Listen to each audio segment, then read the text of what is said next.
है। हम सत्य कह रहे हैं, आप सबको खोजते हुए यहाँ तक आ पहुंचे। परंतु तुम्हें हमें खोजने की क्या आवश्यकता पड़ी? क्योंकि आप सब लोग उस खेमे में नहीं थे जहाँ आपने हमें आसरा दिया था। हम स्वयं को अकेले पाकर इतने भयभीत हो गए कि भटकते भटकते यहाँ तक आ पहुंचे। आप हमें हमारे घर तक शीघ्र पहुंचा दीजिए। हमें उस नरभक्षी चीते से बहुत डर लग रहा है। नहीं, हम अपने युवराज को खोजने में व्यस्त हैं। हम तुम्हारी कोई सहायता नहीं कर सकते। चलो सैनिकों।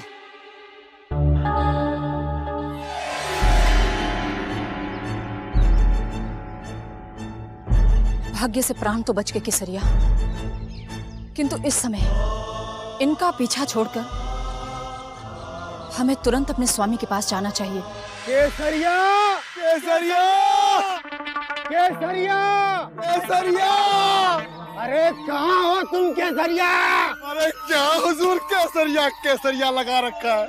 आपकी ये भयानक आवाज इस जंगल के बचके हुए नरबख्शी चीते ने सुन ली तो केसरिया से पहले तो वो आ जाएगा, और आपके पास तो हथियार भी नहीं है। मूर्ख! क्या तुम अभी तक ये भी नहीं जानते कि महायोद्धा क्रूर सिंह हमेशा अपने हथियार अपने साथ रखते हैं? और रही चीते की बात, तो यदि उस चीते की मृत्यु हमारे हाथों से लिखी है तो अवश्य ही वो हमारे सामने आने का साहस करेगा। किंतु अभी तो हमें केसरिया की प्रतीक्षा है। पता नहीं हमें यहाँ बुलाकर कहाँ चली गई है वो। हुजूर, दूर दूर तक ना तो केसरिया दिखाई पड़ रही है और ना ही उन युवराजों का पता चल रहा है। लगता है संग्राम सिंह को हमारे आने की भनक लग गई है, इसीलिए तो अपना बोरिया बिस्तर छोड़ के एक खेमा छोड़ के भाग निकला है। क्यों अहमद? सन्नाटे के इस आलम में बिखरे हुए युवराजों के खेमों की हालत देखकर तो यही लगता है भाई, इसमें कोई शक नहीं कि हुजूर के डर से संग्राम सिंह दोनों युवराजों को लेकर विजयगढ़ चंपत हो गया। देखिए ना हुजूर, आप कितने शूरवीर हैं। आपके आने से पहले ही संग्राम सिंह दुम दबाकर भाग गया। शाबाश! शाबाश! हमारे प्यारे अहमद और नाजिम, यदि तुम दोनों इसी प्रकार हमारी प्रशंसा और गुणगान करते रहोगे तो हमारे सम्राट बनने के बाद तुम्हारा मंत्री बनना निश्चित है। पर हुजूर, पता नहीं वो मनहूस दिन कयामत से पहले आएगा या कयामत के बाद, ये तो शायद खुदा भी नहीं जानता। पर हम इतना जरूर जान गए कि इस भयानक जंगल में भटकने में कोई समझदारी नहीं है। हुजूर, वो दोनों युवराज तो हमारे हाथों से निकल ही गए हैं। जान की सलामती चाहते हैं तो चुपचाप शिवगढ़ वापस चले चलिए। चलो अहमद, चलो। अब ठहरो! ठहर गए। बिना युवराजों को लिए ना तो हम यहाँ से वापस जाएंगे और ना ही तुम्हें यहाँ से लौटने देंगे।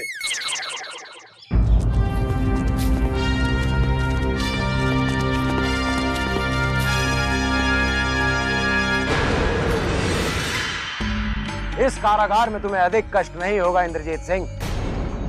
बंदी होने के बाद भी हमने तुम्हारी समस्त सुविधाओं का ध्यान रखा है, क्योंकि तुम एक युवराज हो। किंतु हमसे आजादी की अपेक्षा मत रखना। हम अपना शीश कटा सकते हैं भवानी सिंह, परंतु भिक्षा में मिली हुई आजादी हमें कतई स्वीकार नहीं। शायद तुम भूल गए हो कि हमारी रगों में उस राजवंश का खून दौड़ता है जिन्होंने तुम्हारे महाराज शिवदत्त के विष्टंत तोड़े थे। अपने वंश की विजय और महाराज शिवदत्त की पराजय पर बहुत अभिमान है तुम्हें युवराज, किंतु उसी वंश की आने वाली 7 पीढ़ियों को पराजय का तंज झेलना होगा, क्योंकि समय अब महाराज शिवदत्त के अनुसार चलेगा। समय पर केवल समय का अधिकार चलता है भवानी सिंह। यदि उस पर किसी और का नियंत्रण होता तो आपके महाराज शिवदत्त को पराजय का मुंह नहीं देखना पड़ता। पराजय की उसे गांधी ने हमारे हाथ से चुनारगढ़ का सिंहासन अवश्य छीन लिया है युवराज, किंतु उसी पराजय ने महाराज शिवदत्त के भीतर इतना विष भर दिया है कि अब एक और पराजय होनी निश्चित है, और वो पराजय होगी महाराज वीरेंद्र सिंह और रानी चंद्रकांता की। महाराज शिवदत्त और आपका ये स्वप्न कभी पूर्ण नहीं होगा भवानी सिंह। हमें अगवा करके तुम सब ने एक बार फिर स्वयं को युद्ध की उस अग्नि में झोंक दिया है जो शिवगढ़ के अंतिम महल तक को जलाकर राख कर देगी। कौन किसे जलाकर राख करेगा ये तो समय ही बताएगा युवराज इंद्रजीत सिंह, किंतु इस समय आप हमारे बंदी हैं युवराज। सैनिकों, डाल दो युवराज को कारागार में।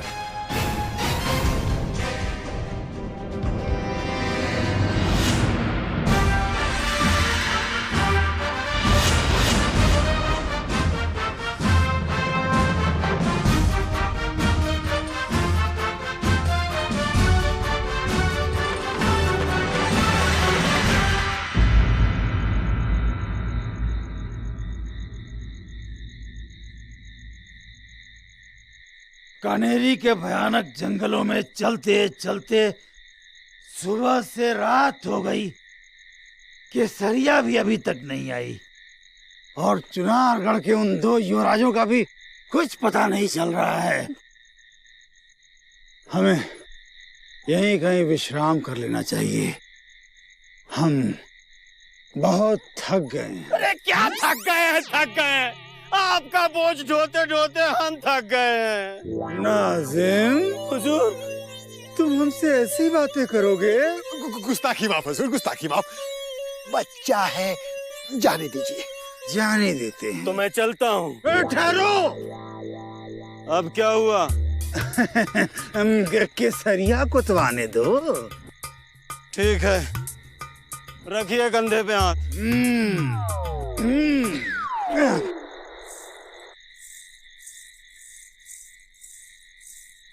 पायल की चमचम। हुजूर, पायल की चमचम। लगता है केसरिया यहीं कहीं आस पास है। केसरिया, केसरिया,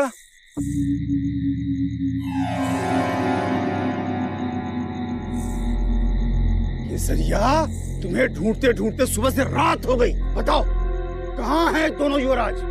अनर्थ हो गया हुजूर। चुनारगढ़ के युवराज इंद्रजीत सिंह का अपहरण हो गया। असंभव, असंभव, असंभव। हुजूर, अभी तक तो हम लोगों ने ये अपहरण किया ही नहीं। सुना तुमने? अब बताओ कहाँ है दोनों युवराज? हुजूर, दोनों युवराज महायोद्धा भवानी सिंह के पास है। भवानी सिंह? हुजूर, आपके अपहरण करने से पहले ही उन्होंने अपहरण कर लिया। वापस चले क्या हुजूर? तुम दोनों खड़े खड़े हमारा मुंह क्या देख रहे हो? जाओ और युवराज को भवानी सिंह से छीनकर हमारे समक्ष प्रस्तुत करो। तुम खड़े खड़े हमारा मुंह क्या देख रहे हो? तुम जाओ, तुम जाओ। कौन जाएगा हुजूर? तुम दोनों जाओ। दोनों? चलो केसरिया। अब ठहरो। उस कायर भवानी सिंह से यह भी पूछ कराना कि चुनारगढ़ के दोनों युवराजों के जंगल में होने की सूचना उसे किस गुप्तचर द्वारा हमसे पहले प्राप्त हो गई।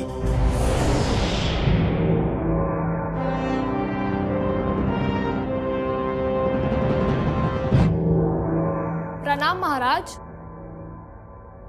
आपने मुझे याद किया? कन्हेरी के जंगलों से युवराजों के लौटने की कोई सूचना? नहीं महाराज, अब तक महल में संग्राम सिंह और हमारे दोनों युवराजों के आने की कोई सूचना नहीं आई है। लगता है नरबक्षी चीता अभी तक पकड़ा नहीं गया। ये नरबक्षी चीता अभी तक पकड़ा क्यों नहीं गया? हमारे युवराज कन्हेरी के जंगलों में इस वक्त कहाँ है? क्या ये गुप्तचर जानते हैं? हमारे गुप्तचर उन पर लगातार दृष्टि बनाए हुए हैं महाराज, किंतु अभी तक युवराजों के विषय में गुप्तचरों की ओर से कोई सूचना प्राप्त नहीं हुई है। क्या युवराजों को कन्हेरी के जंगलों में भेजकर हमने कोई बहुत बड़ी भूल तो नहीं कर दी? संग्राम सिंह के रहते आप युवराजों के विषय में चिंतित मत होइए महाराज, क्योंकि युवराजों की सुरक्षा के लिए वो कुछ भी कर सकते हैं। हम जानते हैं भैरवी, संग्राम सिंह के रहते हम निश्चिंत हैं। फिर भी हमारे मन को तब तक शांति नहीं मिलेगी जब तक हम अपनी आंखों के दो तारों को अपने समक्ष देख नहीं लेंगे। जैसे ही महल में युवराजों की लौटने की सूचना आ जाएगी, मैं तुरंत ही आकर आपको सूचित कर दूंगी महाराज। अब आप विश्राम कीजिए, क्योंकि हमारे युवराज कभी भी अपना कार्य पूर्ण करके लौट सकते हैं। कह दो जाकर अपने उस कायर भवानी सिंह से कि हम शत्रु का अन्न तो क्या जल भी ग्रहण नहीं करेंगे। बंदी युवराज, तुमने शिवगढ़ के अन्न का अनादर करके चक्रवर्ती सम्राट महाराज शिवदत्त का अनादर किया है। हम तुम्हें अधिक कष्ट नहीं देना चाहते थे, किंतु लगता है तुम्हारे भाग्य में हमारे हाथों कष्ट झेलना लिखा है। पिंजरे में बंद करके किसी शेर को ललकारने वाला वीर नहीं, कायर कहलाया जाता है भवानी सिंह। परंतु तुम और तुम्हारे कायर महाराज ये क्या समझेंगे, क्योंकि पराजय के अपमान में तुम सब लोग पागल हो चुके हो। अब यह निश्चित हो चुका है कि यमराज ने तुम्हारी मृत्यु हमारे हाथों लिखी है। हमने कभी सोचा भी ना था कि चुनारगढ़ में पैदा हुआ युवराज कोसों दूर शिवगढ़ की सीमा में हमारे हाथों मारा जाएगा। यदि हमारे हाथों में भी तलवार होती और ये सलाखें हमारे सामने ना होती, तो मां काली की सौगंध इस सरहद को आपके लहू से लाल कर दिया होता भवानी सिंह। यदि स्वयं को महायोद्धा समझते हो तो हमें भी एक अवसर देकर देखो। तुम्हें अवसर अवश्य दिया जाएगा युवराज, और मुकाबला भी बराबरी का होगा। सैनिक,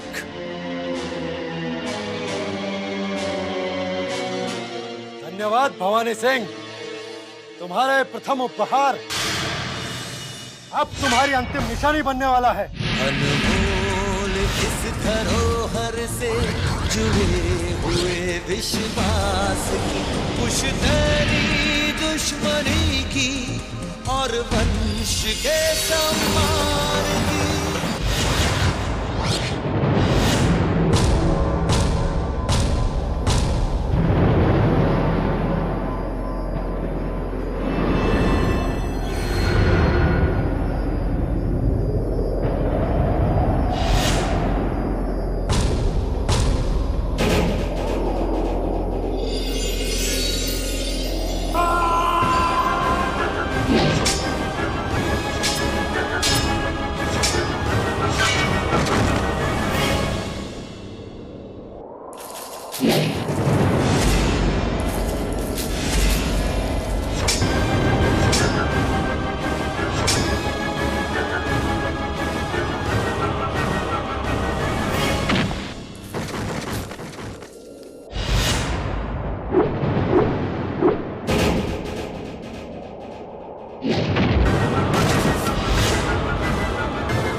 भवानी सिंह,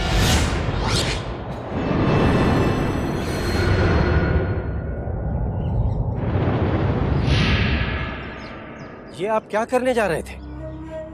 यदि मैं समय पर आकर आपको नहीं रोकता तो आपकी ये तलवार संसार के इस कीमती मोती को चूर चूर कर देती और महाराज शिवदत्त की योजना पर घोर आघात लग जाता। इस युवराज ने हमें चुनौती देकर अपनी मृत्यु निश्चित कर ली थी चंडीलाल, किंतु आपने आकर स्वयं यमराज को द्वार से लौटा दिया है। युवराज अभी नादान है भवानी सिंह, ये बालक नहीं जानता कि भवानी सिंह को धरती का यमराज माना जाता है।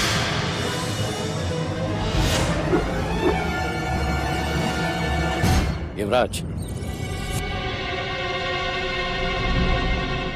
युवराज इंद्रजीत सिंह, इस बार तो मैंने आपका वध होने से बचा लिया, परंतु दूसरी बार महाराज वीरेंद्र सिंह के इस बुझते दिए को मैं जला नहीं पाऊंगा, और इसलिए भवानी सिंह के सामने अधिक उत्तेजित होने की कोई आवश्यकता नहीं है, नहीं तो समय से पहले ही आपकी मृत्यु हो जाएगी।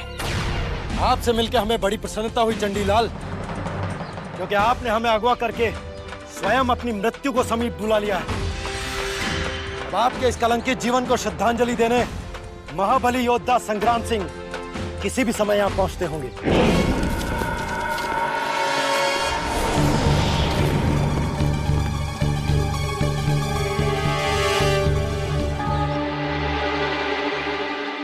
दूर दूर तक कोई मनुष्य तो क्या, कोई पशु भी नहीं दिखाई पड़ रहा है।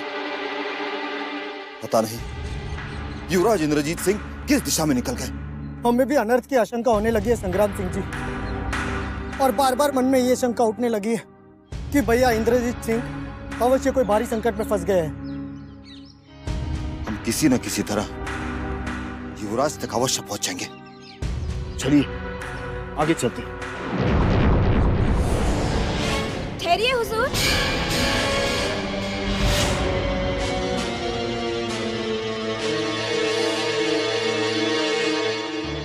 कौन हो तुम? हम श्यामली हैं हुजूर, पास के गांव से लकड़ियां लेने आई हूँ। और आप इस भयानक जंगल में कहाँ जा रहे हैं? युवती, हम यहाँ अपने युवराज को ढूंढ रहे हैं। क्या तुमने किसी युवराज को कहीं जाते हुए देखा है? हमने एक नौजवान को एक कुबड़े बाबा के साथ जाते हुए देखा। वही हमारे युवराज है जिन्हें तुमने उस बूढ़े बाबा के साथ देखा है। बताओ श्यामली, शीघ्र बताओ, वो किस दिशा की ओर गए हैं? उधर पश्चिम की ओर जाते हुए देखा है।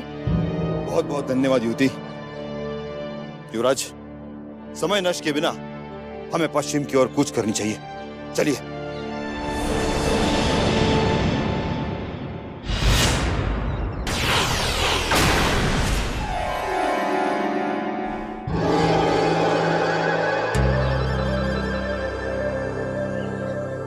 वाह नाजिम वाह, संग्राम सिंह को इतनी सरलता से तुम इन घने जंगलों में भटका दोगे, ऐसा तो हमने कभी सोचा भी नहीं था। हुजूर, ये तो एक मामूली नमूना था। अभी आपने मेरी पूरी काबिलियत देखी ही कहाँ है। ऐसे ही आप अगर हमें मौका देते रहे ना, तो मैं आपसे भी बड़ा धूर्त, जालसाज और मक्कार बन के दिखा सकता हूँ। नाजिम, हम कुछ समझ नहीं पा रहे हैं कि तुम हमारी प्रशंसा कर रहे हो या बुराई। हुजूर, आप इतना क्यों सोचते हैं? कि सोचने समझने का काम आप मुझ पे छोड़िए। आप ये बताइए कि संग्राम सिंह और आनंद सिंह का रास्ता भटकाने का काम आपने क्यों कर लिया? क्योंकि हम नहीं चाहते थे कि संग्राम सिंह हमसे पहले युवराज इंद्रजीत सिंह तक पहुंचे और भवानी सिंह के चंगुल से उसे छुड़ाकर ले जाए। नहीं, उस अभिमानी युवराज इंद्रजीत को हमने महाराज शिवदत्त के सम्मुख प्रस्तुत करने का निर्णय ले लिया है चंडीलाल, क्योंकि हमारे धैर्य का बांध कभी भी टूट सकता है और हम नहीं चाहते कि हमारी तलवार पर किसी मासूम के रक्त का कलंक लगे। भवानी सिंह, यदि आपने इतनी शीघ्रता से युवराज इंद्रजीत सिंह को महाराज शिवदत्त के सुपुर्द कर दिया, तो मैं अपने उस सुख से वंचित रह जाऊंगा जिसे पाने के लिए मैंने इतनी लंबी प्रतीक्षा की है। आखिर आप चाहते क्या है चंडीलाल? मैं महाराज वीरेंद्र सिंह और रानी चंद्रकांता को उस मछली की तरह तड़पते हुए देखना चाहता हूँ जिसे जल से निकालकर पृथ्वी पर फेंक दिया गया हो। परंतु इस सुख को पाने के लिए युवराज इंद्रजीत सिंह का भी कुछ समय और यहाँ बंदी बनाए रखना आवश्यक है। हम युवराज इंद्रजीत सिंह को अधिक समय तक अपने बंदी गृह में नहीं रख सकते चंडीलाल, क्योंकि किसी भी समय संग्राम सिंह यहाँ पहुँच सकते हैं और हमारे कार्य में बाधा पहुँचा सकते हैं। यदि संग्राम सिंह का दुर्भाग्य उन्हें यहाँ पर खींच लाया, तो आपके हाथों उनकी मृत्यु निश्चित है भवानी सिंह। चंद समय के लिए यदि एक अवसर मिल जाता, तो मैं युवराज इंद्रजीत सिंह को कारागार में यातना देने का सुख प्राप्त कर लेता और चुनारगढ़ के वो अनमोल भेद भी जान लेता जिसे महाराज और महारानी चंद्रकांता ने मुझसे छुपा कर रखे। नहीं चंडीलाल, हम आपको युवराज इंद्रजीत सिंह को प्रताड़ित करने की अनुमति नहीं दे सकते, क्योंकि हमारे लिए युवराज अभी भी एक अबोध बालक के समान है। और रहा सवाल चुनारगढ़ के भेद जानने का, तो उसके लिए हम आपको अवश्य मौका देंगे। ये भवानी सिंह का वचन है। भवानी सिंह, यदि मुझे चुनारगढ़ के कुछ और अनुमानित भेद मिल गए, तो बिना रक्त की एक बूंद बहाए चुनारगढ़ पर विजय प्राप्त हो जाएगी और महाराज और